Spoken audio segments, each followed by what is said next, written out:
వేదికకి ముఖ్య అతిథి, విశిష్ట అతిథి.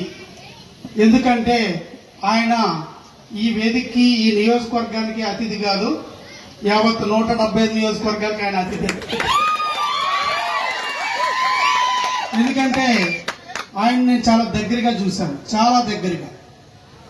తెలుగుదేశం పార్టీ ప్రోగ్రామ్స్ కమిటీ చైర్మన్గా ఉన్నప్పుడు, ఆ నియోజకవర్గాన్ని పరిశీలిస్తున్నప్పుడు కానీ, అంతకుముందు ట్రైనింగ్ సెంటర్స్ డైరెక్టర్గా ఉన్నప్పుడు ఆయన పనితీరు కానీ దగ్గరగా చూస్తున్నప్పుడు కార్యకర్తలు సొంత బిడ్డలా చూసుకుంటాడండి ఆయన, చాలా బాగా. ఆయన గుర్తుందో లేదో నాకు తెలియదు కానీ ఒకనొక సందర్భంలో నాకు ఫోన్ చేసి లెఫ్ట్ అండ్ రైట్ ఇచ్చేస్తున్నారు.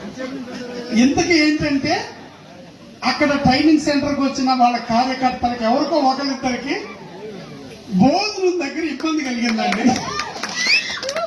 చూడండి, అయితే అప్పుడు అనిపించింది, ఫస్ట్ నాకు ఆయన మీద కోపం వచ్చింది, విపరీతమైన కోపం వచ్చింది. దాని తర్వాత అర్థం చేసుకున్నాను, అంటే ఆయన ఒక కార్యకర్త ఎక్కడికో ట్రైనింగ్ సెంటర్కి పంపిస్తే అక్కడ భోజనం చేసిన కార్యకర్త భోజనం దగ్గర ఇబ్బంది పడితే నన్ను చుక్కలు చూపించాడు ఆయన.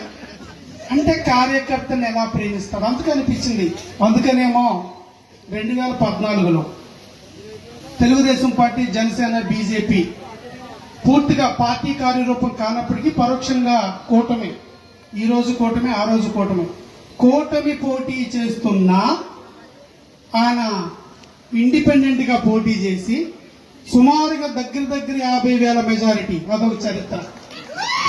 నాకు తెలిసి ఇండిపెండెంట్ గా పోటీ చేసిన వాళ్ళు అంత మెజారిటీ వచ్చిందని నేను అనుకోవట్లే. ఆల్ ఇండియా రికార్డు కూడా. అంటే అంత కార్యకర్తలతో మమేకమైపోయిన ఒక నాయకుడు ఒక సీటును వదులుకోవాల్సి వచ్చినప్పుడు జరిగే మానసిక సంఘర్షణ మీకు తెలుసా? యొక్క మనోవేదన ఎంత ఉంటుందో తెలుసా? అప్పుడు ఆయన కొన్ని రకాల మానసికంగా ఆయన ఎంత నలిగిపోయి ఉంటాడో నేను అర్థం చేసుకోగలను.